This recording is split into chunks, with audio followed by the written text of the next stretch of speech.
Tai sveiki gerbėmieji, šiandien vėl susitinkame Aušros Maldeikienės svetainėje.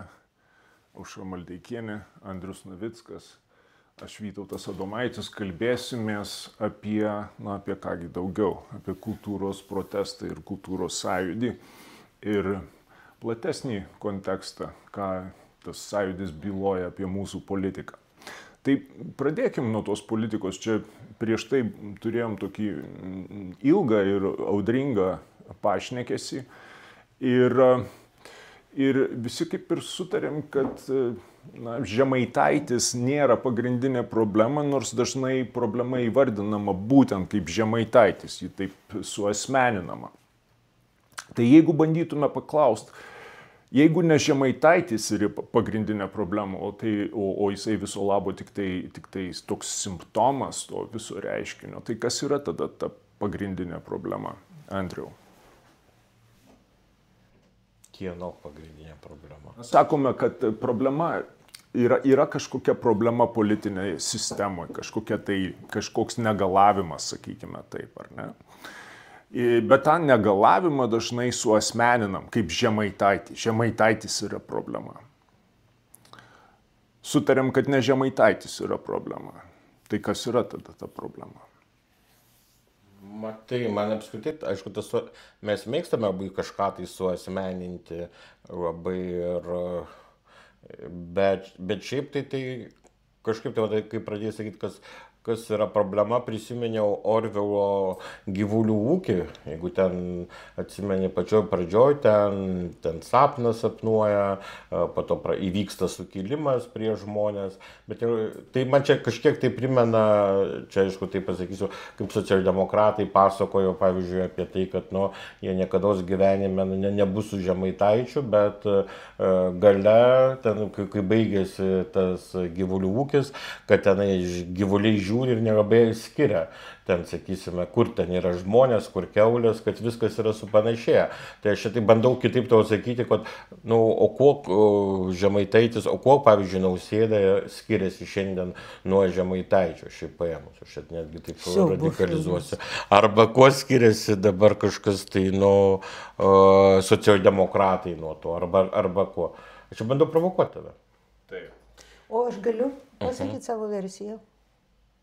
Aš irgi norėčiau jums tą patį klausimą užduoti. Jeigu sakom, ne Žemaitaitis. Mes iš tikrųjų susitikę buvom ir diskutavom apie tai. Taip tikrai audringai diskutavome. Ne šiandien, anksčiau. Ir aš tada taip intuityviai sudėliojau, kaip man atrodo, ir aš vis dėlto pasakysiu, pagrindinė problema yra demokratija kaip tokia. Skamba labai, labai taip keistai ir arogantiškai galbūt. Bet mums labai dažnai tose mūsų kultūriniuose koduose demokratija yra autoritarizmo opozicija, taip, yra demokratinės visuomenės, yra autoritarinės visuomenės. Ir mes tarsi natūraliai priimam, kad demokratinė visuomenė, yra jau tokia stabili ir ta demokratija yra toks gražus daiktas su teisės viršenybė ir taip toliau ir taip toliau. Ir visus tos atributus jinai turi, nesuvokdami vieno dalyko, kad demokratija visada yra labai trapi. Ir antra, aš tada tai pasakiau spontaniškai, o dabar tai jau net ir po ilgo mąstymo galiu pasakyti, kad iš tikrųjų demokratija turi vieną bruožą, kuris visada ją padaro labai trapią. Ir tai, ką mes dabar matome, aš šiuo momentu nesakau gerai, blogai, bet tiesiog sakau, tikrai ne Žemaitaitis problema. Problema ta, kad mes savo demokratijoje ir ne tik Lietuva, bet apskritai žmonės prarado svarbiausią demokratijos atributą. Tas atributas yra susitarimas ir kompromisas. Demokratija visada yra kompromisas. Taip? Ir demokratija, čia aš svetimą mintį pasakysiu, šiandien iš ryto Šiaurės Atėnuose paskaičiau. Kas skaito Šiaurės Atėnus, tai straipsnis apie demokratiją, gruzinės rašytojos, kurį nesenai išvertė. Man atrodo, net šį savaitgalį atvažiavo į Lietuvą. Yra puikus ir jinai vieną tokį parašo sakinį. Siekdami, Bet galiausiai yra skirtumas, kas motyvuoja cenzūrą. Ar autokratas kad nors uždraudžia, ar liberali bendruomenė. Galų gale rezultatas tas pats. Taip, siekiame bendruomeniškumo, bet nuolatos atsiskiriame į grupės, dar smulkesnės grupelės, į bendrijas, bendraminčius, kurie nebetoleruoja jokio prieštaravimo, ką ir kalbėti apie kitokią nuomonę. Tapome tokie pažeidžiami, kad jau nebegalime pakęsti jokios ambivalencijos, nors pasaulis, o ypač demokratija, iš esmės to reikalauja – išlaikyti priešybės, atrasti bendrą vardiklį, o mes išsibarstome į begalę kunigaikštysčių, kurios anksčiau ir vėliau konfliktuos. Nes kažkas turės didesnę pilį ar gražesnį sodą, arba kaip ir mūsų atveju, kažkas gaus postą. Tai man atrodo, kad tas neišsibarstymas, išlaikant kompromisą, yra labai svarbus. Ir čia niekam negali priskirti to išsibarstymo, nei Žemaitaičiui, nei kam nors, nei jokiai kitai grupiai. Čia tiesiog yra tikriausia demokratijos ta jos imanentiška liga. Visi nuo kažko numirsim, taip? Tai demokratija miršta dėl to, kad jinai demokratija. Nes jinai pasidaro labai pažeidžiama. Mes, pavyzdžiui, labai dažnas dabar, ir tame tekste apie tai gana įdomiai samprotauja, ne visur sutikčiau, bet labai yra dabar populiaru aiškinti, kad žiūrėkit, vakarų demokratija, jinai tokia silpna, jinai ten nemato Putino, ir ten tipo savo gražiam gyvenime paskendo. Arba kai mes kalbame, kas iš tikrųjų turėjo atsitikti su Jungtinėmis Amerikos valstijomis, kurias mes labai akivaizdu, dabar tai faktas, kad akivaizdu, labai taip savotiškai idealizavom kaip laisvės forpostą, ten, tai teisės viršenybė, konstitucija, ten viskas. Ir mes matome, kaip institucijos byra tenai. Jas vėl surinkti bus sunku. Tai man atrodo, kad mes pirmiausia turime patį demokratijos veikimą, jos imanentišką būti, kaip jinai egzistuoja. Labai tokie mandri žodžiai, bet aš būtent tai noriu pasakyti. Tai čia turbūt galim grįžti prie Platono, Andriau, ar ne? Platonas sako, yra tos 4 pamatinės sąrangos visuomenės, ar ne? Yra ta timokratija, tai yra, jinai neegzistuoja, yra tokia teorinė sąranga, kai valdo filosofai, ar ne? Tada jisai sako, yra oligarchija, kai valdo turtingieji. Tada yra demokratija ir galiausiai 4 yra tironija. Ir demokratija yra pažeidžiama, kaip jūs, Aušra, sakot, dėka to, kad joje visą laiką atsiranda demagogai.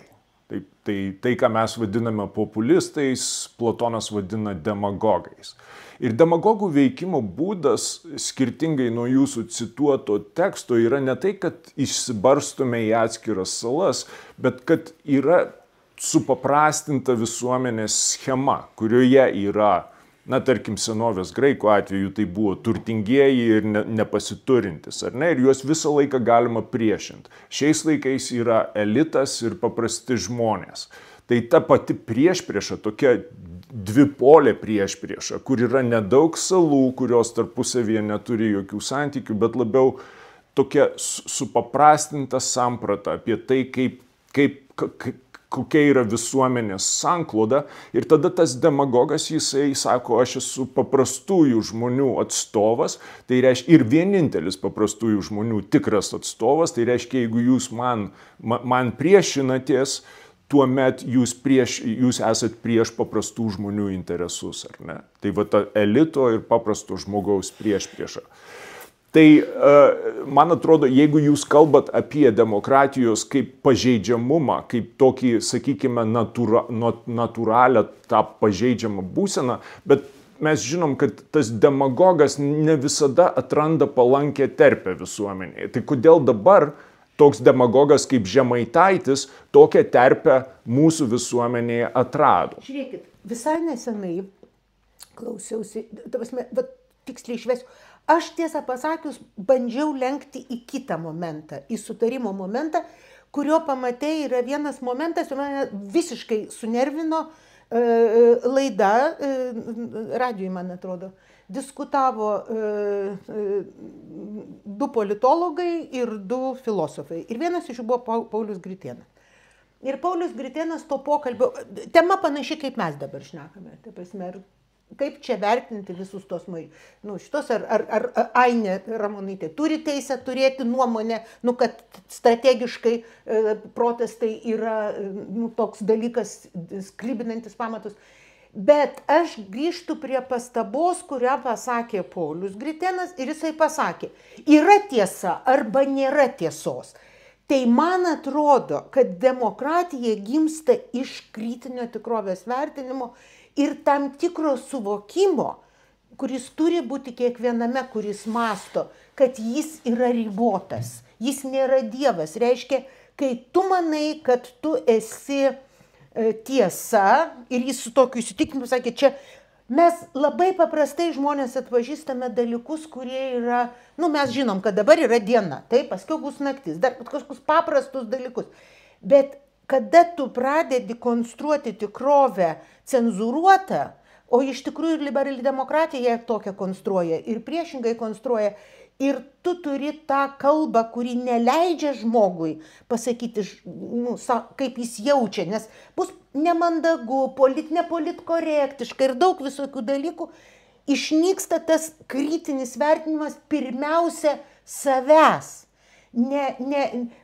Kaip Paulius Gritėnas, aš to sakinio tiksliai nepamenu, bet man tiesiog suspaudė širdį, pagalvojau, atrodė toks nekvailas filosofas.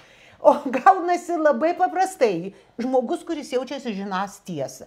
Ir ta tiesa ėjo pokalbis ne apie tai, kad sienos baltos, baltos, bet, ta prasme, sudėtingesni dalykai. Ir man atrodo, kad šitas visas, ir čia yra daugybė metų, čia apie 70 metų, yra sukurtas tas laukas, kuriame kažkas sugalvojo, čia yra visiškas konstruktas, kad mes visi lygus, kad visi žmonės turi būti oriai priimami ir gerbiami, tai nereiškia, kad jie yra lygus. Iš Maldeikienės balerina, žinokit, labai nekokia bus.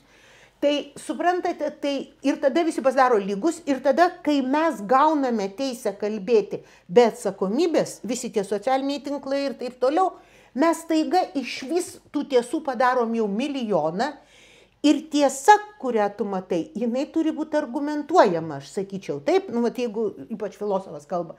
Kaip, tarp kitko, kodėl man patiko iš tikrųjų Ainės Ramonaitės tas konfliktas. Mes sugrįšime. Taip, bet jinai būtent argumentavo, jinai išdėstė, ta. Ainius Lašas išdėstė, ta. O kita pusė sakė, čia nesąmonės. Čia ir yra, čia atsiranda įtampos židinys, kuris yra imanentiškai demokratijos bruožas. Andriau, ar tu norėtum šiek tiek apie demagogą ir palankę dirvą demagogui pakalbėti? Aš dabar bandau klausytis, nes aš ir pradėjau atsakinėti nuo to, kad, ne dėl to, kad, žinai, kai tu klausi apie Žemaitaitį, Žemaitaitis yra, kaip sakyti, žemai kabantis obuolys ir labai lengva jį nuvesti, sakysime, visus ir problemas ir sakyti, kaip sakyti, jeigu atrasti reikia tarsi priežastį, tai, čia visi tarsi ir atrandam. Bet kadangi dabar ir šiaip turiu nemažą patirtį darbo su priklausomais žmonėmis, tai žinau, kad, kaip sakoma, kad alkoholis yra tik tai viena iš priežasčių, kaip sakyti, o viskas yra iš tikrųjų, liga turi daug gilesnės priežastis. Tai šiuo atveju Žemaitaitis yra tik tai, sakau, už ką mes ant jo pykstame už tam tikrą veikimo būdą, bet aš ir sakau, ar pas socialdemokratus, ar pas tos pačius konservatorius, ar liberalus, tas veikimo būdas yra galbūt panašus. Taip, šiuo atveju, aš dar tik norėčiau, kur aš nesutikčiau. Su manim dar. Taip, nesutikčiau, aš kitaip gal girdžiu Gritėną, aš šiuo atveju kitaip, nes man atrodo irgi yra problema tokioj, įdomiausia, kad man Gritėno pozicija šiek tiek panaši į Aušrą, šiaip pirminę poziciją tokia, nes man atrodo, kad jis prieštarauja tam, kad mes tokie tampame mandagus ir sakome, kai Hamas sako tau, arba cinikas sako, kad maždaug ten tu esi ten visiškai meluoja, mes taip sakom, čia jūsų nuomonė, mandagiai pasakysi ir kartais ateina dalykas, kai pasakyti reikia, ne, tai tu meluoji.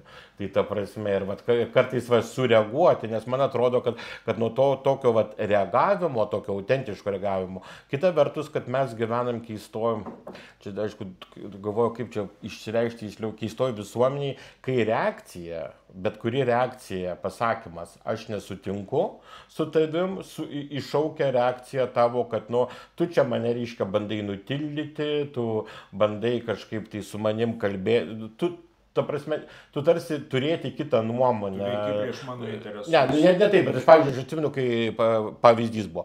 Doveika prieš 3 metus pareiškė, Lietuvoje 80% žmonių bijo kalbėti. Ir apie katalikų, žinai, viskas. Mano supratimu, kad tai yra pirmas daiktas katalikas, kuris bijo ir kuris va čia maždaug ir man iš viso yra kultūros sąjūdis yra geriausias įrodymas, kad Doveika klysta. Ne, aš tik tai taip sakau. Ir kai tu pasakai tokį dalyką, tai kad sako, tu mane bandai nutildyti. Doveika gali turėti savo nuomonę, aš galiu turėti savo nuomonę. Aš dėl ko ir nesutinku ir dėl Ramonaitės. Ramonaitė, man įdomu buvo jos pozicija, bet jeigu aš sakau, kad Ramonaitė man atrodo, sako jos argumentais, aš nesutinku, staiga vat sako, jūs bandote nutildyti Ramonaitę, jūs bandote, ta prasme, ne tu sakai, ne, bet buvo tas pasakymas, jūs bandote nutildyti Ramonaitę, kaip jūs čia su ją nesutinkat. Gerai. Tai vat man tokios nuomonių galiu ironišką pastabą pasakyti tau. Aš esu žmogus tiek senai viešoje erdvėje, kad tikrai nepaneigsi, kad aš esu ta, kuri visiškai jau nuo kokių 2007-2008 metų netaiko politkorektiško kalbėjimo. Taip? Kas mane pirmiausia užsipuldavo dėl šito? Kada aš pasakydavau, čia yra melas apie skaičiukus ar dar ką nors. Ir visada dėdavo argumentus, nes be argumentų aš to žodžio stengiausi niekada nesakyti. Ką aš išgirsdavau ir kas yra viešoje erdvėje Maldeikienė. Tokia nekultūringa stačiokė, turgaus boba, ten melžti jai karvės. Ir aš nežinau, kodėl karvės melžti reikia būti stačioku, turbūt reikia mokėti melžti karvės. Žiūrėk, čia yra vienas niuansas ir kur su tavim sunku sutikti. Tu dabar tame kalbėjime, Andriaus, labai pasakydom, įrodo šitas protestas kultūros, kad Doveika neteisus. Aš manau, kad Doveika... Žmonės nebijo. Aš jums garantuoju, žmonės bijo. Aš su daug žmonių šnekėjau Švenčionių rajone ir taip toliau. Tikrai daugelis žmonių bijo, nes jie supranta pasekmes. Tu gyveni nedidelė miestelyje, tu dirbi kur nors bibliotekoje, tu labai priklausomas, tavo viršininkai. Mes šiaip visi žmonės, jeigu mes psichiškai sveiki, kaip ta, kuri nėra psichiškai sveika ir nebijo. Aš tiksliau vis dėlto drįsta pasakyti, aš jums galiu pasakyti, tai turi kainą. Sveikas, normalus žmogus, jisai adekvačiai vertina. Palaukit. Šiuo atveju, kai Doveika sako, kaip kunigas, grįžtant prie to dalyko. Jis 80%. Jis sako, 80% katalikų bijo pasakyti, kad jie yra tikintis, nes iš esmės tu maždaug tenai užsipulsi tu juos. Taip. Atleiskite, tai jeigu tu esi katalikas ir jeigu tu bijai pasakyti, kad esi tikintis, tai jeigu tavęs neužsipulsi, yra problema šiaip jau paėmus. O čia šiuo atveju, dažniausiai, kai sakoma iš inkvizitoriaus pozicijos, maždaug mūsų puola, nes pasako, kad žinokite, ne jūsų yra, ne pas jūs yra ten tiesos, manau, nes išdrįsta kažkas tai su jumis ginčytis. Nu, tai šiuo atveju Doveikos pozicija man buvo visiškai fariziejiška. Gerai, nebeklimstam į šitą pusę, kadangi paminėjome Ramonaitę, tai aš noriu, kad mes tiesiai, taip sakant, iš jos aš pacituosiu, ką jinai sakė. Čia tokia ilgesnė pastraipa, taip, bet yra tiksli citata. Politologai jau seniai pastebi priežastinį ryšį, kad kai kokią nors politinę partiją bandoma išstumti iš valdžios, jos populiarumas auga. Beje, su Nemuno banga dabar tai vyksta. Ką mes matėme, pavyzdžiui, Vokietijoje, dabar tą patį matome ir Lietuvoje, kaip rodo naujausi reitingai. O populiarumas auga, nes tokios partijos naudoja tą naratyvą, kad kažkoks susimokęs elitas nori išstumti mus iš valdžios. Jeigu Nemuno aušra iš tiesų augins tą populiarumą, tai galėtume turėti rimtų problemų, todėl ir bandome sakyti, tai Ramonaitė bando sakyti, kad gal neauginkime to populiarumo lengva ranka. Tai savotiškai jinai sako, žiūrėkit, truputėlį moderuokime tą opoziciją Nemuno bangai, nes jei mes būsime labai... Nemuno banga. Atsiprašau, Nemuno aušra. Aš galvoju, čia tokia ironija, kad manęs neskaudintų. Nemuno aušra, atsiprašau. neeskaluokime, nes tai augins Žemaitaičio populiarumą ir tikrai augina, tai jinai čia visiškai teisi, bet klausimas yra, ką reiškia tas eskalavimas. Tai ar kultūros sąjūdis dabar iš tikrųjų eskaluoja tą priešstatą ir ar neturėtų to daryti, vien besirūpindamas tuo, kad visuomenėje yra tokia polarizacija, kuri įgalina tą tokį paprastą naratyvą, kad maždaug Žemaitaitis atstovauja paprastą žmogų, dabar elitas susimokė prieš Žemaitaitį ir mes turime paremti Žemaitaitį, tai tie, kurie paremė Žemaitaitį, jie savo reitinguose išsako jam palaikymą. Aš pasakysiu paradoksaliai, kad ką aš daug galvoju apie tai, aš manau ir pagalvoju, kodėl aš intuityviai labai gerai reaguoju kultūros, sakysime, tą sąjūdį, ką tu vadini, ir kodėl, ir nepaisant, aš tikrai susitikinęs, kad ten nestovi jokių politinių jėgų, man visgi, nepaisant to, kad čia galima, sakau, žvelgti, kad jų reikalavimai kokie, man tai yra pluralizmo didinimas, man tai yra visgi kažkokių tai naujų spalvų įvedimas į tą viešą erdvę, kuri man buvo labai skurdi per, sakysim, vien kokią nors tenai konservatorių, socialdemokratų, vien per tai, kas buvo likę iš politikos, nes iš politikos net nebuvo likę nei kažkokių tai moralinių dilemų, buvo iš esmės kažkokie tai ginčiai ten, ta prasme, kiti. Tai man tas įliejimas, aišku, iš to įliejimo gali vėlgi nieko, sakysim, neišeiti, jeigu, sakau, į jį labai lengvai nueisime, kad, sakau, atrasime priežastį, kad priežastis, staiga yra tik tai koks nors, Žemaitaitis ir viskas. Man atrodo, priežastis yra apskritai visas tas, ir kur mes čia iš pamatų sutiktume, ir su Aušra viskas, kad politika nustojo būti moraliniu diskursu, kad iš tikrųjų atsiranda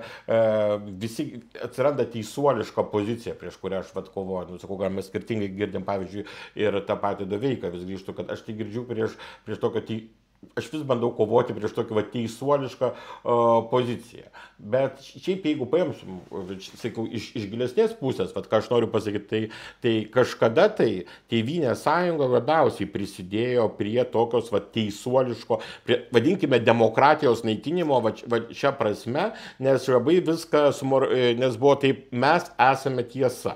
Prisidėjo nes mes moralus. Nes mes esame tiesa ir su to mes esame tiesa diskursu. Jis labai yra kažkada tai savo laiku pakenkė. Ir dabar tą matom labai ciniškai, sakysim, pas Žemaitaitį, tai pasakym, aš esu ten tiesa, tam tikras sudėvinimas. Taip, tai klausimas ir sakau, tai čia negalima sakyti, mes dabar sunaikinsime maždaug arba ten patrauksime Žemaitaitį ir atsiras nauja tiesa vietoje. Taip, aš ką girdžiu, ką Aušra ir teisingai, intuityviai reaguoja, tai jeigu Paulių interpretuoti taip, kad atsiranda nauja tiesa, kuri žino, atsiranda teisuoliai, kurie paprasčiausiai žino, kad čia Žemaitaitis yra neteisus, žinai, viską perveda, tai taip, tai tada mes nieko, kaip sakyti, mes galim nugalėti drakoną, bet vietoj to drakono mes kūrėme naujus drakonus. Tai čia, bet žiūrėk, yra vaistas nuo to.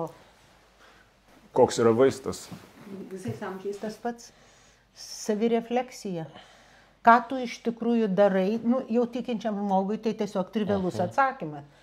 Ta prasme, aš nežinau, ar Doveika meluoja, bet aš manau, kad 80%, ir aš manau, kad jis nemeluoja, jis taip jaučia, tame kontekste čia Doveika gali būti ne kaip toks dalykas, bet kaip tam tikras simbolis, tam tikras ženklas to, kas vyksta. Tai man daug baisesnis pasakymas buvo kardinolo Tamkevičiaus, ten tai jau tikrai buvo klėdesys, kad taip blogai per visą Lietuvos istoriją dar nėra buvę, kaip 2023 metais. Ir ten, tai čia tiesiog jau žmogų jau dimensija, nebesvarbu, kad kardinolas. Su Doveika aš sutikčiau, nes labai natūraliai tai, kas yra normalus, tas kabutėse normalus žmogus ir neurofiziologiniai smegenų tyrimai tai rodo, jis nėra linkęs į aštrius dalykus, jis nori tam tikros ramybės savo erdvėje. Ir ta ramybė suponuoja, kad šitas klausimas yra aštrus, o tikėjimo klausimas yra aštrus. Reiškia, aš pabandysiu nedaryti iš to. Čia jo kaip kunigo Doveikos, aišku, galima paklausti, tai ką tu padarei su savo parapija, kuri sako, pilna bažnyčia pas jį, kad tavo žmonės bijo šnekėti. Tai tu padarykit, eikit. Aš nebijau šnekėti, bet ar tu gausi, ką nors, jeigu tu pasakysi, kad katalikas, taip, aš daugybę kartų gavau. Sako, žiūrėk, vienas tarp kitko konservatorius yra parašęs į universitetą laišką, kuriame buvo toks sakinys. Jinai ištisai sėdi bažnyčioje, kaip jinai gali mokyti vaikus. Nu, kažkoks absurdas.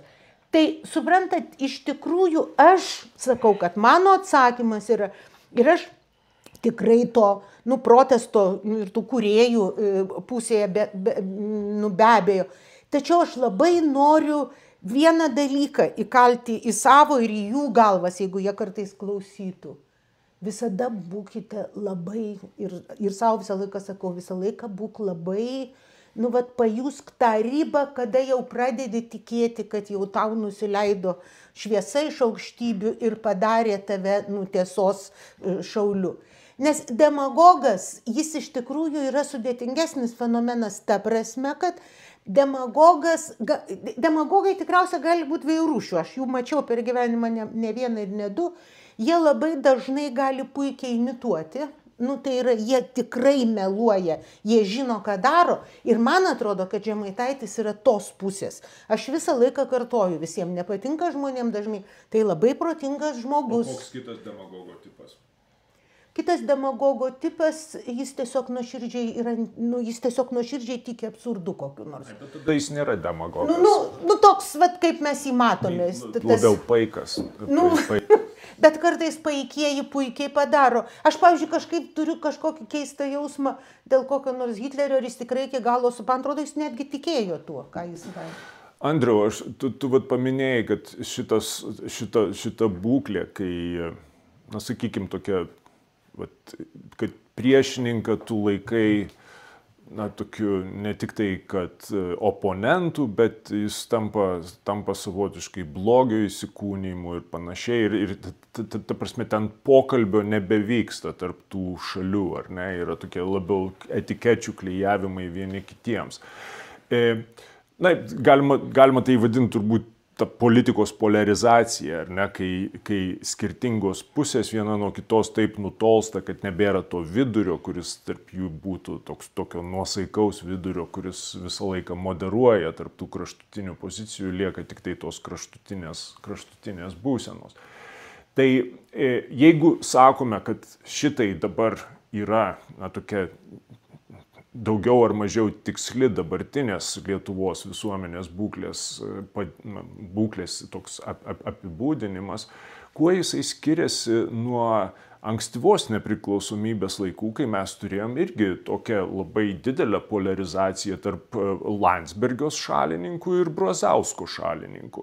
Ir tai irgi buvo labai aštri, aš atsimenu, žmonės tarpusavy sėdėdami prie stalo tiesiog susipykdavo vieni su kitais, kalbėdami būtent apie šiuos du asmenis, vieni gindami Landsbergį, kiti gindami Brazauską, ir tada irgi atrodė, kad tai yra nulinės sumos žaidimas, reiškia vienų pralaimėjimas reiškia kitų laimėjimai ir atvirkščiai.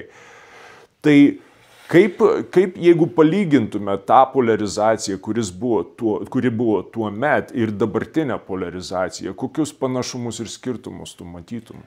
Aš manau, kad apskritai yra problema, kaip sakyčiau, jeigu tai pradėtum, demokratijos esmė, arba, sakysim, demokratijos pamatas yra minimalus bent pasitikėjimas. Nes jeigu nėra absoliučiai pasitikėjimo, tai, jeigu aš galvoju, kad, aš visiškai galvoju, kad tavo bet kuris sprendimas yra nukreiptas, kad mane nužudyti, ta prasme, ir aš tada, net jis yra ne kitoks, bet aš galvoju, problema yra tas, kad nesakau, kad viskas labai, taip, bet simbolis turbūt to nepasitikėjimo naujo apoteozės, kaip pavadinkime, yra COVIDas ir skiepai, ir antivakserių ir vakserių, sakysime, susipriešinimas, kuris jau tampa, jis tai nėra tarsi nuomonės skirtumas, tai jau čia prasideda iš esmės gyvybės, kaip sakyti, jis pasiekia tokį dalyką, kad jeigu prisiminkim buvo, sakyti, jūs norit paskiepyti, jūs norite, kad visi mirtų, ta prasme, iš esmės, čia jau daug jis tampa toks labai ryškus. Jeigu, pavyzdžiui, Brazausko ir Landsbergio laikais, tai viena vertus dar nebuvo galbūt ir socialinių tinklų, jis nebuvo persmelkęs tai visų mūsų totalių gyvenimo vietų. Mes galėjom paprasčiausiai kažkaip tai būti laisvesnėse nuo tų politinių žinių kažkokiose erdvėse. Taukose, va čia taip, kai giminės susitikimai būdavo, tai dažniausiai būdavo sudėtinga, nes čia jau susėdame prie stalo, esame prie vienos erdvės. Dabar, kadangi mes prie stalo sėdėme kasdieną socialiniuose tinkluose, turiu minį prie stalo, kuriuose mes... Tai nėra stalas. Tai ne. Tai labai didelis. Ne, bet aš turiu minį toks pat ginčas. Ir mes kiekviename, ir ginčai tie tęsiasi ir atsirado taip, problema, ką mes turėtume apskritai, nuo ko gydytis, tai nuo įsižeidimo, bet kuria reakcija. Jeigu kitas žmogus turi kažkokią tai kitą, ta atšaukimo kultūra, kuri, sakysime, ji tapo visiškai neįmanoma, nes viena vertus iš krikščioniškos pozicijos jų užmiršo visiškai dalyką, kad žmogus yra veiksmažodis. Ta prasme, žmogus, apskritai mes, kai aš esu rašęs ne kartą, mūsų visas mąstymas tampa daiktavardiškas. Ta prasme, su tuo, kad yra daiktavardis, tai reiškia paprasčiausiai iš karto uždėti, tu esi niekšas. Niekšas tai čia yra toks, kaip nejudantis. Tu padarėjai, tu kažką pažiūrėjai ne į tą pusę, tu pažiūrėjai į Rusiją. Čia žiaip, žinai, viskas. Tai prasme, užsiveda. Ir mes tada nebežiūrime jokį, mes nebepaliekam kitam žmonėm nei kismo galimybės, nepaliekame nei daugiabriauniškumo. Mes turime tarsi duoti įvertinimus. Apskritai, mes nuo 93 metų mes tapome ypatingai vertinanti visuomenę ir iš esmės visa mūsų socialinė erdvė, labai mūsų, kokią jūs turite nuomonę apie ekonominę politiką. Aš klausiu kokios nors ten žmogaus, kuris iš viso gyvenime nežino nei vieno žodžio, bet jis turi pasakyti vertinimą. Ir sako, kai vertina Žemaitaitis, tai aš taip pat vertinu. Arba kai vertina Landsbergis. Galima vertinti nežinant. Taip, nežinant. Ne, ir visi vertina, ir visi užima poziciją. Čia kaip manęs klaustų, kaip vertinti tą krepšinio žaidimą vakar. Ne, tai krepšinio, futbolo žaidimas. Ir visi tapo vertinti. Ir svarbiausia, kas yra keisčiausia, kad jau tie vertinimai tampa, jie praranda, mes esame praradę, ką aš čia bandžiau sakyti, kas yra nukrikščioniškoje visuomenėje yra blogai, kaip sako, kad, kaip Čestertonas, man atrodo, sakęs, kad problema yra, kad kai tu nužudai Dievą, kai tu patrauki Dievų, tai viskas pretenduoja į Dievo vietą. Žinai, viskas pradeda pretenduoti. Ir tada tas smulkmena, pavyzdžiui, aš esu už vieną komandą, tu už kitą, tai tampa tokia pati egzistenciškai svarbi, kaip pavyzdžiui, ar yra Dievas, ar Dievo nėra. Tai smulkmena apie kažkokią tai... Ir mes tose smulkmenose, mes visi esame tiek įsižeidę, tiek įsipykę ir paprasčiausiai, ir tada mes esame nuolatinis, kaip sakyti, mūsų nuolatinis gyvenimas tampa raupsuotojų kūrimas. Mes tik tai šiandien vis sužinome, pažiūrėkit, kas vyksta, nuolat krenta kaukės ir mes vis sužinome, kokie niekšai buvo tie žmonės. Vat jis dabar pagaliau atsiskleidė, žiūrėk, jis kažką palaikino, ne tai, jis atsiskleidė. Ir tame dalyke mes daromės, ir mes taip daromės. Ir kita problema, apie ką Aušra sako labai teisingai, jeigu pas mus neįsijungia savirefleksija ir jeigu ne mes tampame teisuoliai, jeigu mes tame teisuoliai, kurie žino, o visus kitus galime įvertinti, kaip jie daro blogai, ir jeigu nedaug Dievės su tokiu teisuoliškumu ateinam į politiką, tai politikoje paprasčiausiai nebelieka politikos. Taip aš sutinku su Aušra, kad politika esminis dalykas yra pokalbis, kompromisų paieška. Kokią tu kompromisą gali ieškoti su žmogum, kuris nori tave užmušti. Ta prasme, arba kam tu ieškosi kompromiso, jeigu tu užimiai, esi tiesos ryteris ir dirbi. Bet man Gritėno frazė pasirodė labai baisi, kad aš ją išgirdau iš filosofo, kuris pretenduoja į tokį intelektualą, bet suprantat, jį yra esminė šioje vietoje. Leiskit paklausti. Aš čia vis bandau atvairuoti atgal į tą palyginimą tarp Landsbergio ir Brazausko polarizacijos ir dabartinės polarizacijos. Ir mes sakom, kad vienas iš skirtumų tai buvo tai, kad tuomet žmonės dar kalbėdavosi akis į akį apie politiką, o dabar tas diskursas yra persikėlęs į socialinius tinklus. Taip, čia svarbus aspektas, bet aš turiu kitą.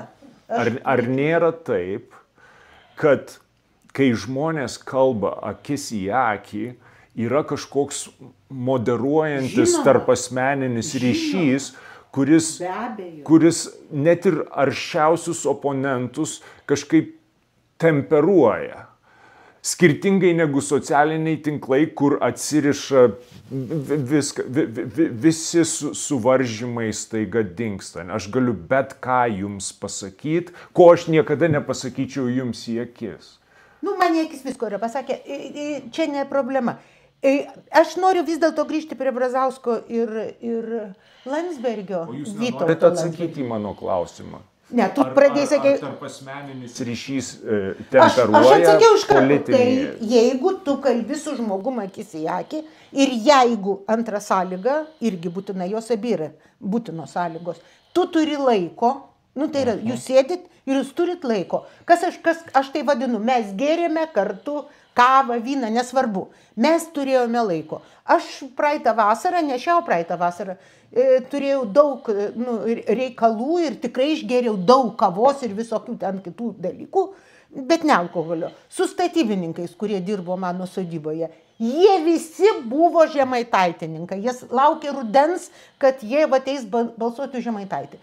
Ir jie netgi man sakė, jūs turbūt net ir neleisit... Įdomu, ką jie šiandien galvotų. Aš nežinau, ką jie... jie nėra nei mano...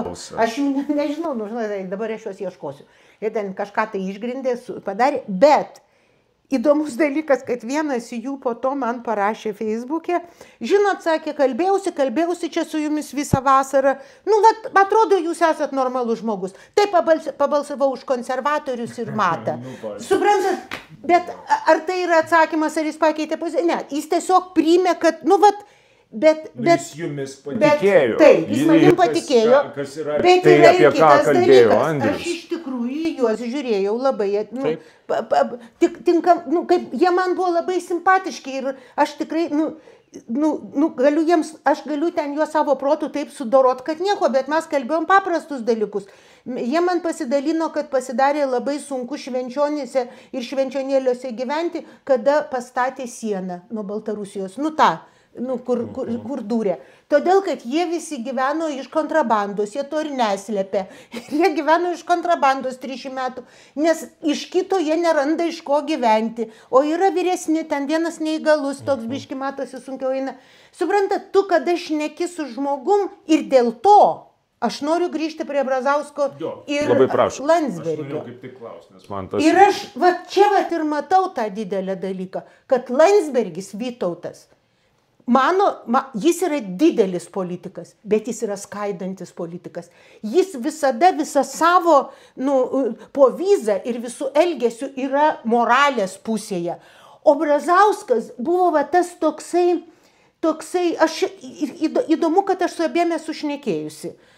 Man vieną kartą paskambino Landsbergis mano vyro kontekste, kai vyras atsisakė pasirinkti Viljamsus, man paskambino Landsbergio padėjėja telefonu namo. Ir po to sungęs Landsbergis ir man buvo pasakyta tokia frazė, kad susitvarkykite tą savo vyrą, kad nustotų ten daryti. Aš sakau, atsiprašau, skambinkite jam. Aš netvarkau savo vyro. Čia, suprantat, kaip tai vis dėlto yra, čia yra man diktatoriaus pozicija. Aš mačiau daug kartų Landsbergį, o Brazauskas, tu su juo galėdavai šnekėti.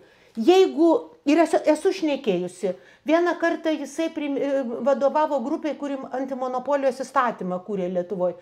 Ir aš supratau kaip žurnalistė, čia 90 metai, kad jis nežino, kas yra monopolija. Ir neskiria oligopolijos, kas yra stagfliacija, įstatymą kūrė. Aš pradėjau ironizuoti ir jis po tos spaudos konferencijos, kur aš tikrai ten jau tiesiog tyčiausi iš jo, jau taip jau net tikriausiai jau negerai atrodytų. Ir jis priėjo ir sakė, gal jūs man paaiškinkit, ką jūs turėjot galvoti.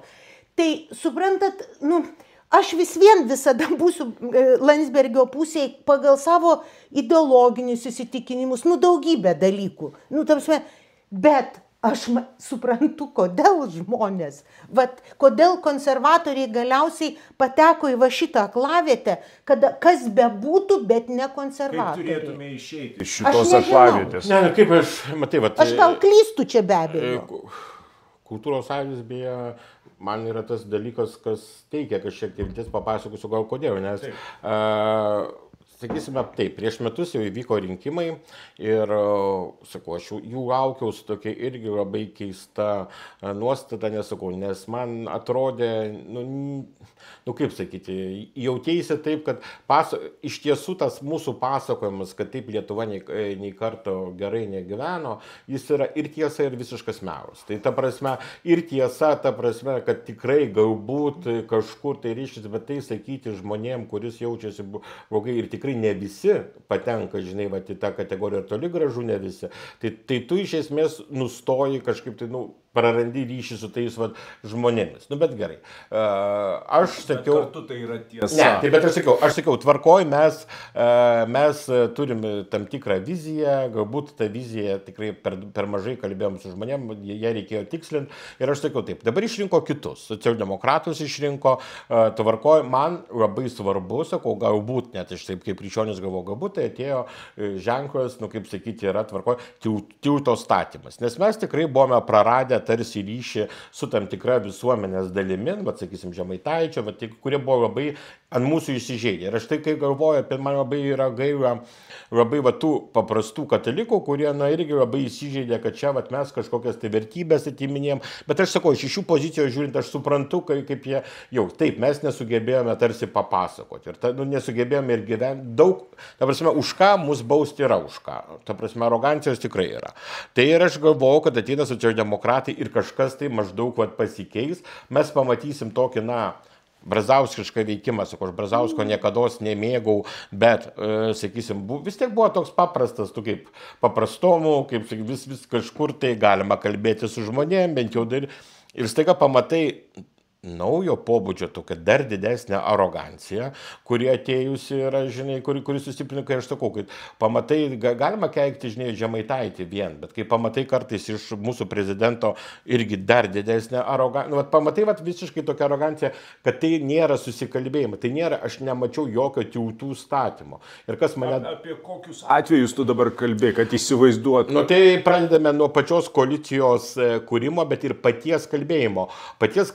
Ir kaip aš mačiau, kaip kalbama, pavyzdžiui, kaip Seime prasidėjo ten nuo elementarių dalykų, nuo etikos komisijos iki ten, sakysim, šitos audito komiteto, kas visada, iš esmės, buvo kalbama absoliučiai iš galios tokios pozicijos, visiškai atėjo nauja galia, bet ta nauja galia atėjo dar netgi su tokiu, jie net aš ko tikėjausi, jie dabar galbūt pradės galvoti apie tuos skurdo klausimus, kuriuos mes buvome apleidę. Bet tie klausimai visiškai išėjo, prasidėjo vien tik tai kėdžių dalinimas. Skurdo klausimas kaip toks, jis iškrito, iš viso, iš bet kokios, atsirado paprasčiausiai politinė gauja, atsiprašau, kuri visiškai, kuri nesprendė tų problemų, už kurias, man atrodė, buvo kalti konservatoriai. Ir tas susvetimėjimas, jis dar prasidėjo, ta prasme, irgi didėti. Tai tas man nepatiko, ir man nepatiko šitoje situacijoje, kas man nepatinka, kad šitoje situacijoje tada konservatoriai mano. Bet pačio bendruomenė labai jaučiasi gerai, tai žiūrėkite, anie dar blogesni, tai ir mes dabar galim paprasčiausiai būti tokie, žinai, mums nereikia nieko keisti, dabar jau mūsų pavydė, dabar jau tie, kurie balsavo prieš mus, pamatė, kokie mes geri esam. Tai vietoj to, kad tu suvoktum, vietoj to, kad tu paimtum klaidas ir suvoktum, kad keistis reikia, nes mums šiandien, kaip sakyti, pasveikimo žmogus grįžta ne į tą tašką, kur buvo. Mums reikia eiti į naują tašką, nes tas taškas, kuris buvo prieš metus, jis nėra geras taškas. Visuomenė suskaldyta, polarizuota. Mums reikia įveikti visuomenės polarizaciją, jeigu mes norime būti valstybė. Tam mes turime kalbėti su žmonėmis, išgirsti Žemaitaičio, sakysime, rinkėjus. Jų klausimai yra teisingi. Man didysis pyktis ant Žemaitaičio vyksta už tai, kad jis girdėdamas teisingus klausimus, jis apgauna tuos žmonės ir jiems vietoj to, kad jūs spręstų klausimus, iš tikrųjų jų nesprendžia apgaudinė. Bet tie klausimai yra realūs. Kaimo klausimai, regionų klausimai, tų pačių mažų miestelių ir blogai gyvenančių žmonių klausimai, jie yra realūs. Ir problema, kad dabar jie yra tarsi bet aš ir labai norėjau, kad mano partija ir visa šita opozicija pradėtų kažkaip tai tada su tai žmonėmis kalbėtis ir atrasti tą Lietuvą ir atrasti suprasti, kas sieja. Ir kalbėti ne iš tokios pozicijos, kad mes viską žinom, o jie tenai nieko maždaug nežino ir mes jiems duosime, žinai, viską tenai per prievartą taip, kaip mes įsivaizduojam. Bet demokratijoje nėra taip, kad aš viską, ką Aušra pasakė, demokratija tai yra skirtingų galų gale ir gyvenimo pasaulių, skirtingų gyvenimo logikų yra, žinai, sujungimas. Ir kas, kad aš žinau, kad man atrodo, kad gyventi reikia taip. Jeigu žmogus kitas galvoja, kad gyventi jam reikia, maždaug tenai, jis turi kitokias ten taisyklės ir jis gal iš mokyklos daugiau tikisi ne tik tai gero švietimo, bet ir socialinių kažkokių tai funkcijų. Tarkimės, galvokime, kaip taip turi atlikti, o neprimeskim jam, kad jis jaustųsi, kad aš primetam savo vertybės. Bet grįžkime prie kultūros sąjūdžio. Man įstabus yra tie statistiniai duomenys ir aš čia noriu jūsų, Aušra, klausti. Kur buvo ta apklausa atlikta. Ir apklausa sakė, kad iš tikrųjų Lietuvos didmiesčių žmonės maždaug tokia pačia dalimi palaiko kultūros sąjūdį, kaip ir mažesnių miestelių ir taip vadinama regionų Lietuva. Taip, žmonės, kurie gyvena už didmiesčių ribų, jie praktiškai tokia pačia dalimi palaiko kultūros sąjūdį. 42% kaimų ir mažų miestelių palaiko, o 45% bendrai Lietuvoje visų žmonių. Tai praktiškai to skirtumo tarp didmiesčių ir mažesnių miestukų čia nėra. Nors įprastinė tariama priešprieša tarp dviejų Lietuvų visą laiką buvo įsivaizduojama kaip, Vilnius ir likusi Lietuva, taip figūratyviai šneka. Didmiesčiai ir visa likusi Lietuva. Tai ką jums apie kultūros sąjūdį sako šios apklausos duomenys? Kaip jūs juos interpretuojate? Aš daug mąsčiau, nes mes kalbėjome ir aš kažkaip liko panavau. Aš labai nemėgstu kalbėti dalykus, kuriuos negaliu kažkaip logiškai sudėlioti. Bet šiuo atveju aš turiu tokį labai stiprų jausmą, būtent kalbėjimo jausmą. Aš tikrai nesijaučiu nei ten dievai žino kuo, nei kokiu nors labai elitu. Iš tikrųjų gyvenu labai paprastą gyvenimą. Bet yra vienas niuansas. Yra daugybė žmonių, kurie mane traktuoja, kaip elitą, labai tokią iškilę politikę. Ta prasme, jie iškilumas šiuo atveju sukabina su pareigom. Europos parlamento narė, dar kažkas. Bet jūs ekonomistė, tai yra prestižiškiausia Lietuvos profesija. Mane dažnai televizorius rodydavo, dabar ačiū Dievui mažiau. Bet suprantat, ką aš iš to viso buvimo, tokiu, savotiška tokia, celebrity lietuviška, mane stabdyti gatvėje pradėjo kokiais 1992 metais dėl Lietuvos ryto. Suprantat, ką aš supratau? Aš labai natūraliai, man labai įdomus žmonės, visiškai man nesvarbus jų pareigos, man įdomus žmonės. Ir kai aš su jais šneku, juos labiausiai nustebina, kad su jais šneka. Jie man daugybę kartų per tos 35 metus žmonės yra gatvės, bet jūs šnekat su manim, tarsi aš būčiau, žmogus ar kažkaip, tai palaukit, sakau, kuo mes skiriamės. Aš galbūt kažkur kažką daugiau žinau, aš, pavyzdžiui, tikrai nieko nesuprantu apie kažkokius krepšinius. Tai gal su jumis, jūs man gal apie krepšinį papasakoti, aš gal jums papasakosiu apie statistikas. Bet suprantate, ir dabar grįžtu prie tų skaičių, 42%. Suprantat, tame žmonių yra toks noras, kad su jais kalbėtų. Jeigu žmonės yra pasilgę tos aukštesnės kultūros, jiems būtų įdomu. Pavyzdžiui, iš tikrųjų, kada atvažiuoja kokie nors menininkai, kad ir rajoninius, aš matydavau šitą. Seniau dar kažkaip dažniau važinėdavo ten, kur aš gyvenu kaime, tai atvažiuodavo ten ir kvarteto eidavo klausytis, ir dar tokius sudėtingus kūrinius grodavo, aš galvoju, visi sėdėdavo gražiai apsirengę. Tai kiek renginių yra visoje Lietuvoje? Nebuvo, nes kultūros namai uždaryti, tai tiesiog remontuoja. Neaišku, tai, kad pas jūs nebuvo, nereiškia, kad nebuvo visoje Lietuvoje. Bet tai ėjo tenai, ką aš ir kalbu, žmonės yra pasiilgę. Jie į tą kultūros bendruomenę žiūri kaip į tą, kas gali jiems padėti būti kažkuo daugiau. Bet ar visada į juos atsisuka? Aš suprantat, vat, tas yra, kad kai tu pasakėjai, Vytautai, kad ar reikia kalbėtis, aš pasakiau, kalbėtis reikia, bet reikia laiko skirti.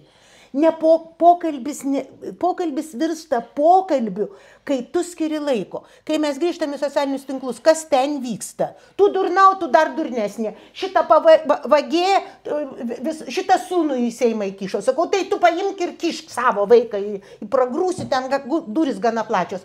Suprantat, čia ne diskusija. Bet aš įsitikinus, kad tie žmonės, kurie man rašo šlikštines mano paskyroj, jeigu aš su jais susitikčiau ir mes kalbėtumėmės ir būtų tam laiko, mes tikrai rastumėm sutarimą. Aišku, kažkoks procentas yra baisiai arogantiškų ir kažkoks procentas yra baisiai kvailų kraštai. Bet šiaip dauguma žmonių gyvena toj zonai, kur ir yra kompromisas. Apie ką aš kalbu? Demokratija yra kompromisas. Ir man, pavyzdžiui, labai buvo skaudu. Aš tikrai, labai mylėjau Ingridą. Bet yra du dalykai, kurie man labai yra skaudus ir čia ir mūsų partijos. Šitą partiją turėtų juodai išiminėti. Ir abu susėti su Ingrida kažkaip skaudžiai. Kai Matas nuėjo šnekėti su maršistais, kai jie už jo nugaros šaukė kryžių jam pastatyk, tipo, ten buvo visai jau, tipo ant kartuvių jį ten ir kryžius, bet jisai sėdėjo ir pusę valandos šnekėjo su celofanu apie Stambulo konvenciją. Aišku, jie nerado kažko atsakymo, bet jie ilgai diskutavo. Ir kitą dieną žurnalistai klausė Ingridos, kaip jūs vertinat Maldeikio išėjimą į šitą. Labai gerai. Mato, ten nėra jokios prasmės su jie šnekėtis, jiegi jo nepaklausė. Kas čia per pareiškimas? Tai ta prasme, o paskui jinai dar pasakė trupučiuką vėliau tą klaikę frazę, už kurią beje neatsiprašė, atsiprašė už visišką nieką, o frazė skambėjo taip, aš nekalėdosiu. Tai politiko darbas ir yra kalėdot. Tave išrinko ne tam, kad tu padarytum pasaulį pagal savo supratimą. Tu turi atsisėsti ir kalbėti su tuo žmogum, kad jį suprastų, kad pinigai ant medžių neauga, kad mes čia negalim žaisti buratinų žaidimo. Jeigu buratinas pasodį, kaip kad įkišo ten auksinį ant medelio, neužaugs, o koks lapė pavoks, sena ta pasaka. Suprantat, bet aš šitoj vietoj matau, ko aš žiauriai noriu. Aš net vakar taip perbėjau, tai net pasimeldžiau, kad šitie žmonės iš to sąjūdžio, bet kur žmonės tiki, kad tie 42% jiems būtų žinia, kad jūs kalbėkit su jais, su paprastai žmonės, nueikit į turgų, pašnekėkit su babutė, kuri ten kažkokias pardavinėja, ten šaldytas kulšeles ar kokią kitą nesąmonę. Tiesiog kalbėtis. Aš matai, ko man patinka kultūros sąjūdis, aš galvoju, ko aš tu tokia netgi tam tikrą, sakau, vėlgi nežinau, čia labai kalbamės apie jį labai žinai plačiai, nes jis yra labai įvairialypis. Stipriausias, bet jis labai yra įvairialypis. Bet kai aš buvau Seime, aš atsimenu, ko man labai trūko, šalia buvo ten, aišku, šeimų maršai, kurie ten atstovauja, ten kažką, bet man labai trūko tokio atstovavimo, labai aiškaus, kai aš sakydavau su pilietinė visuomenė kalbėdavau, tai palaukit, jūs stebit ir maždaug ir rašotės, jūs atstovaujate taip, jūs atstovaujate naip, jūs viskas gerai darot, bet suprantate, kad čia yra mūsų bendras reikalas. Jeigu jūs nieko nedarysite, jeigu jūs nieko, sakysim, nesakysite ir tik tai žiūrėsite ir paprasčiausiai, užsiminėsite politikų tokia, žinai, inventorizacija. Sakys, tas padarė blogai, o nas dar blogiau padarė. Sakau, mums turi bendras reikalas, turi būti jaustis jėga, kad mes to norime. Tai aš ir noriu pasakyti, kad čia man patiko, kad atsirado, ir tai man patiko, kad dažnai atsirasdavo kažkokie tai judėjimiukai, vis tiek jie būdavo, ta prasme, tam tikrą, su kažkuria tai politinė jėga labiau susiję. Ir tada, o čia šiuo atveju atsiranda jėga ir staiga, kuri man sutrikdo politikus tuo, kad ta jėga jų neklauso, nuo jų nepriklausoma ir kad ji veikia kažką. Ir čia pati ta man mintis, man patinka, kad politikai pajunta, kad žmonės turi kažkokius tai, kažkokius veikimus. Ir dar man patinka tie veikimai, kaip tik nėra labai apibriežti, nes kai eina kažkas tai ūkininkų streikas, mokytojų streikas ar dar kažkas, tai yra interesas kažkoks tai toks labai aiškus, kurį galima, sakysim, duoti pinigų ir visą tai išbaigi to. Yra. Čia atsirado toks truputį truputį neiškumas. Aišku, čia yra ir blogybė pačias, ir pavojus pačiam sąjūdžiui, nes iš tikrųjų, nu, tiesą pasakius, ko jūs nori. Gali atsirasti tas mission creep, bet iš kitos pusės, ko jūs nori, nu tai gerai, nu tai dabar... Tai ko nori, tai pasieki vieną, ar tada sakai, dabar gerai, tai Ruginienė taip ir Ruginienė nuoširdžiai nesupranta, ko tas kultūros sąjūdis nori. Adomavičių... Nori pinigų. Ne, jie nori pinigų ir Adomavičių mes juk jau nuėmėm. Ir tas yra, ir šitas, ir tiesą pasakant, nes tas noras iš tikrųjų, čia tas, sakau, problema yra, kad tas kultūros sąjūdis įskylo kaip žinai, dabar cituojant pačią Ruginienę, Adomavičius buvo tik paskutinis šašas. Bet prieš tai buvo pripilta labai daug ir visų valdžių prie to. O tik tai dabartinės valdžios, vadžiniai, elgesys buvo paskutinis šašas, kad pagaliau kultūrininkai susivienytų. Kitas dalykas, iki šiol kultūrininkų, kultūros pasaulio atstovai, tai buvo kas? Kova dėl fondų, atsiprašau, pasakysiu taip, ir vienas su kitu kova, nes jeigu pinigų duos gal Šiaurės Atėnai, mažiau pinigų liks 7 meno dienom, arba dar kažkaip. Ir kultūrininkai, ir politikai labai tuo naudojosi. Buvo labai visi pusbačių gyvenantis kultūros šaukas, kuriuos galima vieniem paberti pinigų, kitiems nepaberti pinigų. O dabar staiga atsirado toks dalykas, kad jie eina kažką kartu, kalbasi. Tai sakyk, čia yra tas Doveikos sakytas 80% baimė yra perlaužtas. Žmonės nustojo bijoti. Tegul šitam lauke. Ne, nu tai taip, šitam. Ne, tai šitam, matote, čia... Nu būtent tas lūžis. Matote, apie Doveikos, čia mes grįžtame. Negrįžtam, gerai. Negrįžtam, bet... Aš kaip moderatorius sakau, apie Doveiką mes nešnekam, pratęskam. Bet perlaužta baimė. Ne, tai perlaužta baimė ir man atrodo, man patinka, kad per šitą sąjūdį kultūrininkai auga kaip piliečiai. Ir kartu augina ir politikus kažkiek, tai kurie nori girdėti, ir kartu augina visuomenę. Ir kai tu sakai, kad 42% žmonių, jie sako, mes norime kažko tai kito politikoje. Ta prasme, ko norim, tai jie nenori to, ką čia citavo Aušra, kad dabar atsirastų tie, kas žino tiesą ir pradėtų tenai tiesą maždaug jiems, bet jie nori, bet cinizmas, ta prasme, tas buvimas, kai, žinai, kai politikai matai, kad su tavim elgesi kaip su, visiškai, kaip su daiktu, kaip savo nusavybę, žmonėm atsibodo gerai. Leiskit jums abiems baigiant užduoti klausimą. Įsivaizduokit, kad dabar praeina metai ir mes norime tikėti, kad kultūros sąjūdis iš tikrųjų atneš gilius teigiamus pokyčius Lietuvos politinėme gyvenime. Kaip jūs įsivaizduotumėt po metų, kokie galėtų būti gilus pokyčiai Lietuvos politinėme gyvenime, kuriuos galėtų atnešti kultūros sąjūdis?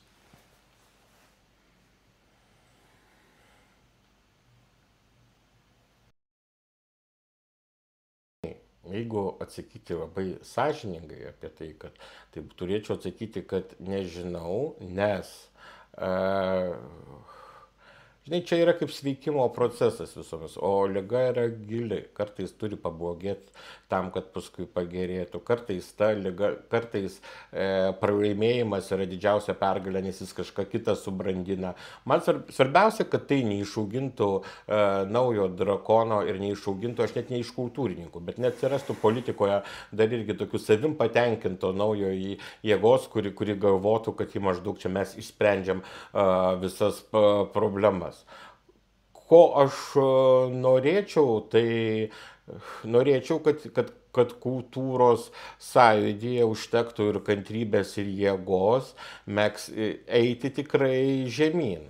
Turiu omeny eiti į rajoną, eiti į regionus ir atrasti tuos žmonės, duoti jiem, iš tikrųjų kalbėjus, ko nesugebėjo padaryti politikai, atrasti gyvą kontaktą su žmonėm ir kažką tai pažadinti jėgą. Bet ar tai, kaip tai padaryti, jeigu žinai, jeigu pasakytum, kaip tai tiksliai daryti, tai nežinau. Tai dėl to aš ir žiūriu su tokiu, ir viltim, ir truputį nerimu, ir su tokiu...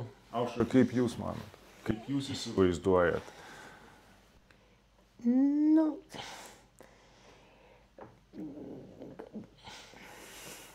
Tiesą pasakius, mano atsakymas, aš visada labai noriu, kad viskas būtų gerai, bet visada būna kitaip. Suprantat, iš tikrųjų, kas yra apskritai visuomenė, aš ne apie kultūros žmonės šneku, apskritai visuomenė. jie nesuvokia, kam jiems reikia politikos, jie joje nenori dalyvauti, o dalis vadinamojo elito, ir kultūrinio, ir nekultūrinio, ir verslo elito, jie žemina žmogų, kuris eina į politiką ir aukotis. Jie dar dažnai supranta tuos, kurie eina į politiką interesų spręsti. Jie, pavyzdžiui, labai ramiai reaguoja į kokį Palucką su 850 000 dividendų. Tai čiagi verslas gavo. Bet jie labai ironiškai reaguos į neturtingą, tą paprastą eilinį Seimo narį, koks trečdalis yra tokių, kur tiesiog sunkiai, ypač iki šios kadencijos, ten galus suvesti nebeįmanoma. Ir jeigu tu dar kalbi apie idėjas, apie kažkokias vertybės, jie tiesiog iš tavęs tyčiojasi. Tai vieni iš tavęs tyčiojasi sakydami tau, kad, čia vaidina tipo katalikė ar ką nors, ten nesvarbu, kas jiems nepatinka, tą ir vaidina. O kiti, tai ką čia Dieve? Man vienas žmogus Raseiniuose vienam susitikime paklausė, kodėl aš atvažiavau, buvau Seimo narė tada. Į Raseinių su Seimo automobiliu. Sakau, bet tai aš čia atvažiavau susitikimą su jumis kaip Seimo narė, jūs mane kvietėt. O jisai sako, kodėl savo mašiną nevažinėjat? Aš sakau, aš jos neturiu. Žinote, žmogus atsistojo, metų koks 60. Jam buvo, toks jau vyresnio amžiaus. Jis atsistojo ir pasakė, daug žmonių buvo toj salėje, ir sakė, ką čia mes šnekam, ką jūs jos klausot, jinai net mašinos negali nusipirkti. Formaliai absurdas. Suprantat, čia toks yra, mes daugybę metų kalėm, ir čia ne tik Lietuvos problema, pasaulio problema, kad jeigu yra pragmatiškai spręstas klausimas, jeigu ekonomika atseit neša daugiau pajamų, niekas neklausia, kam tos pajamos atitenka, nes čia jau komunizmas ir Marksas ir vapšė nesąmonė, tai suprantat, tai tu nenorėk, kad keistusi.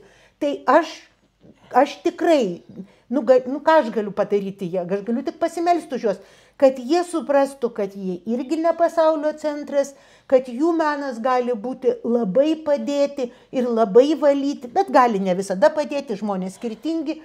Ir suprantat, ir kad jie suprastų, kad tie žmonės, kurie eina į politiką, dirba daug sunkesnį darbą negu bet kokį meno kūrinį. Todėl, kad tas dalykas, jis manyje guli iš Konfucijaus. Kai Konfucijus sako, ir yra toks pamokymas, kas yra mokytojas? Mokytojas yra tas, kuris paaukoja savo talentus, kurie jam galėtų nešti pelną bendruomeniai, visuomeniai. Tai žinokit, ir politikas toks. Kai jūs pradėsite gerbti, aš turiu čia į visus kreipiuosi, politikus, klausyti, ką jie sako, nesutikti su jais ir žiūrėti, ar su jumis kalba, ar leidžia atsakyti. Daugybė yra dalykų. Mes natūraliai žmonės jaučiam ne tą, vadinsim, nefalšyvą, nemeluojantį žmogų, klystantį, visi mes klystam, čia tai šventas reikalas. Bet suprantat, jeigu juos gerbs, turės kitą. Ar tai lengva padaryti? Aš nežinau, man atrodo, kad neįmanoma. Jeigu apibendrinant, jeigu mes siekiame, kad politika Lietuvoje transformuotųsi iš tokios polarizuotos priešpriešos, mes galime daryti bent du dalykus. Tai atsisakyti tuo teisuoliškumo, o teisuoliškumo galima atsisakyti, bandant ieškoti įvairiais klausimais galimų alternatyvų. Nes kiekvienam klausimui gali būti alternatyvūs atsakymai. Ir kitas dalykas, atrodo, kad sutinkam su tuo, kad gyvas pokalbis, o ne pokalbis socialinėse medijose yra irgi politinę kultūrą savotiškai brandinantis veiksmas, nes žmonės tarpusavyje kalbėdamėsi, jie civilizuotesni negu kad socialinėse medijose, ar ne? Ar sutiktumėt su šiais dviem postulatais, jeigu juos galima būtų išsinešti iš šito pokalbio? Bet aš pridėčiau dar trečią, kad, svarbia, kiekvienas turime daug daugiau galimybių, negu manome savo erdvėje, būtent būti dialogo, dialogo žmonėm ir klausytis. Mes įprasti klausyti žmonių, nes savo veiklose, kuriuose mes susitinkame, yra, nes dabar mes labai dažnai, nu, kaip sakyti, esame kitų gyvenimo ekspertai, na, išmokėme tą kažkaip tai būti, bent savo gyvenimą tobulindami kažkaip išmokėme klausytis kitų. Nustoti vertinti ir pradėti labiau stengtis žinoti. Žmonėms labiausiai sunku jaustis, kad jie yra negirdimi ir nepriimti, kad jie yra nepriimti, nu, visiškai nepriimtini. Ką gražiai sakė, vėlgi aš nenoriu čia nueiti į bažnyčią per daug dalykų, bet labai gražiai Pranciškus kažkada tai rašė, kad turime kovoti su atliekų kultūra, ne tik tai, kad kai žmonės pradeda jaustis atliekomis, kai jie pradeda jaustis, kad jie tai, kas atliko tarsi nuo viso to. Tai man atrodo, kad visuomenė be atliekų yra labai svarbus idealas. Idealas. Taip, idealas. Taip. Tai ačiū labai ir tuo ir baigsime šiandieninį pokalbį. Ačiū Jums.